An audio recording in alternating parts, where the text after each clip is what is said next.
Magandang araw mga kaibigan. Magkapet pandasal muna po tayo.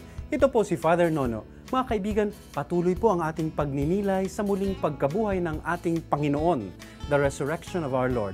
At ngayong mga araw po, ang laman ng mga pagbasa sa misa ay ang muling pagpapakita ng ating Panginoon sa kanyang mga alagad. Mapapansin po natin na ang laging bati ni Jesus sa kanyang mga alagad kapag nakikipagkita siya sa mga ito ay, "Peace be with you." Ang kapayapaan ay sumainyo. Parang napakasimpleng bati lamang pero sa sitwasyon po ng mga alagad ni Jesus, napakamakahulugan ng bating ito ni Jesus. Peace be with you. Noong mamatay po kasi si Jesus sa krus, napuno ng takot ang kanyang mga alagad. Nagsipagtago sila. Bukod riyan, malapit na rin silang maghiwa-hiwalay dahil nagsisisihan sila.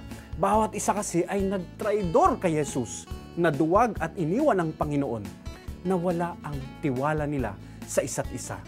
Subalit muling nabuhay si Jesus at muli silang pinagkaisa, pinagbuklod sa pagpawi ng kanilang mga takot at pangamba.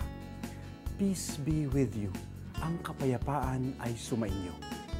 Mga kaibigan, ngayong panahon po ng muling pagkabuhay ni Jesus, yan din po ang bati sa atin ni Jesus. Peace be with you. Naway mapuspos po ng kapayapaan ang ating mga kalooban. At naway matuto rin tayong magbigay ng kapayapaan sa isa't isa. Amen.